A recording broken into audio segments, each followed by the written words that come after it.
You talked about staying on the issues. Your question... Hang on a minute. Let me finish, please, my question. Your question... Professor, let me finish my question, please. I beg you. Yeah.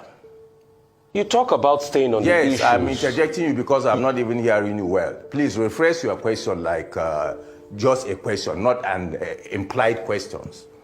Professor, you cannot teach me my job on national TV. You don't make an implied question as a journalist, my brother. Professor, you cannot teach me my job. Just ask me the way other journalists ask me. Okay. I cannot hear you well, please. The litany of failures, like I said. No, go to the first question, please, not second. I have not heard you well. What? Electricity for popcorn.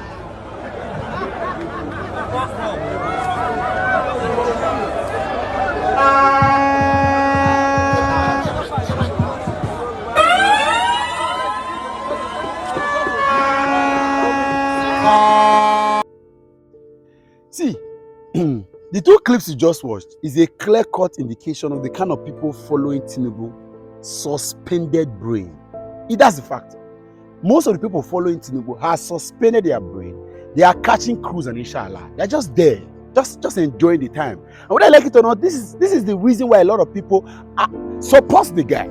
They support him because somehow he's not qualified. He's inept. He's inefficient. He's going to be very ineffective. He doesn't have the brain to handle the dynamics of our economy and our politics. However, that gives them the opportunity to use that to oppress, manipulate, and get their will.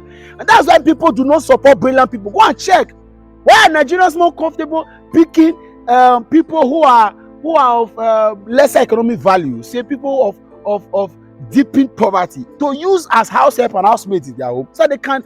Because the people have no choice. Tinubu have no choice than to continue to vomit money to them. They will have access to the church of this country to manipulate and have their way. And then just so you know, don't think that some of these guys supporting around, going around, they are there. You see this video just for the man is laughing. That guy is laughing. Let's see for popcorn. They are laughing at him. They know there is a certain section of this country that has chosen to support Tinubu because they know that this man will be very ineffective. So they have a son beside him that they can use to explain their way. Let's leave in social media. We cannot say everything, but we know a few persons are able to think that the man will not last long than expected, so that they can take over. That's the rhetoric we hear every day. You call it, but that's how it seems. What? And then you'll be surprised that a professor, the zenith of education, will be defending a man who is inept, who is unqualified, incapable, unhealthy, unwell. Is well. You see, and when I see videos like this, I cringe. I say, what is happening? How did we get here? You mean that you can be this brilliant and intelligent, smart in quote, and now defend somebody who... These are the same professors that get to universities and say you cannot have A's in my course, because A is for God. But you have the most unqualified candidate for a job, and you are supporting the president, not president. You know why? Because this is what can aim. That's why many Nigerians who are wealthy, who are educated, will not allow space, will not even allow anybody to tell them not to vote Tinubu, because that's the only way they can eat money. That's the only way they can survive. It's about survival for them. Let's be frank. Watch this video and be embarrassed. You almost fought Rufai and you almost fought him on national TV because you want to sell a candidate that is not sellable. Do you really need all this energy if you are saying somebody that is qualified? Watch and share this video. Share it so that people will know what they are selling, what they are buying. It's not time for PVC. So as we are marching to collect our PVC, let this video annoy you to go and get your PVC. And if you have not collected your PVC, please go and get it. The time is running. Time is running. God bless you. But in all fairness, some people will ask you that what records does President Muhammadu Buhari want to campaign on if he joins the campaign trail? Because it's been a litany of failures. I'm sure you just heard about the Edo incident again. Since March last year, it's another train attack. We've not learned our lessons. You talked about staying on the issues. Your question... Hang on a minute. Let me finish, please, my question. Your question... Professor, let me finish my question, please. I beg you. Yeah. You talk about staying on the issues. Yes, I'm interjecting you because I'm not even hearing you well. Please rephrase your question like just a question, not an implied questions. Professor, you cannot teach me my job on national TV. You don't make an implied question as a journalist, my brother. Professor, you cannot teach me my job. Just the way other journalists ask me. Okay. I cannot hear you well, please. The litany of failures, like I said. No, go to the first question, please, not second. I have not heard you well. What is the president going to campaign on the campaign trail, holding to the fact that there's been a litany of failures in the economy and in security? My second question, you talked about people not addressing the issues. Your campaign, just like other campaigns, and in all fairness and balancing, has been dogged by personal attacks. Your presidential candidate was calling somebody the other day, customs officer, sorts of insult, Mr. Stingy. In most of your campaigns, your presidential candidate doesn't even address the manifesto. He went to Edo State. He said he would turn Yahoo boys around. The Edo State government has issued a statement for blacklisting their youth as Yahoo boys.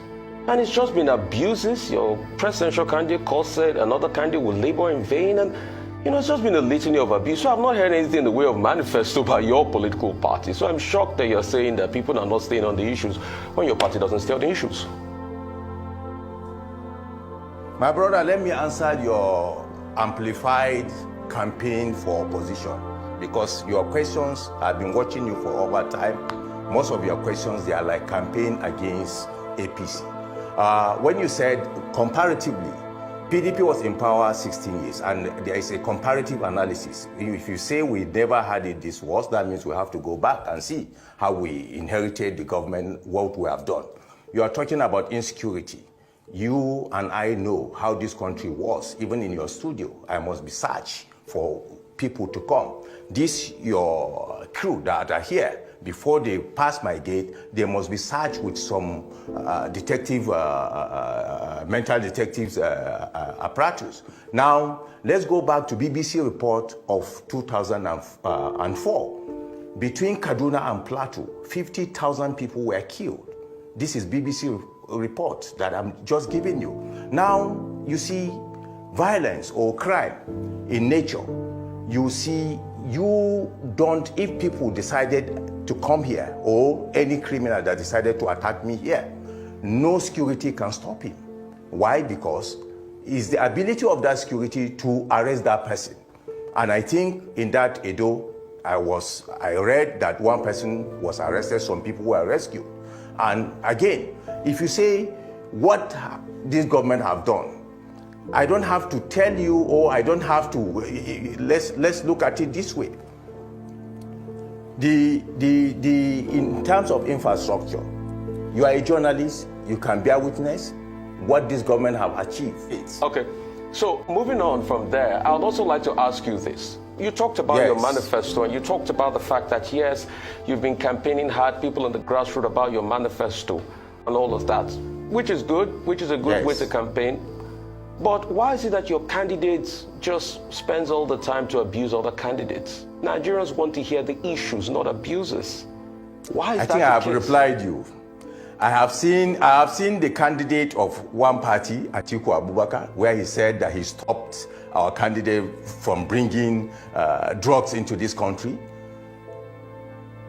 You're not talking about that. I've seen the town hall meeting of Peter Obi, what he was saying, and you are not talking about that. I don't know whether you have a particular interest in our candidates, because I have seen series of any APC member that appeared on your program. Sometimes you leave the ethics of journalism, my brother. You'll be attacking us as if you are a campaigner. Much you do to spare me from doing my job. You can't stop me from asking the objective questions I'll always ask. It's not doing your job. So you can keep playing your politics and enjoy yourself. Your questions are implied questions. Let me just tell you, Dr. Ruben was a spokesman of the president under PDP. But since he left that place, he adjusted himself to a journalist. I pray that you can do that to yourself. Professor Medina, we thank you very much for joining us on the morning show.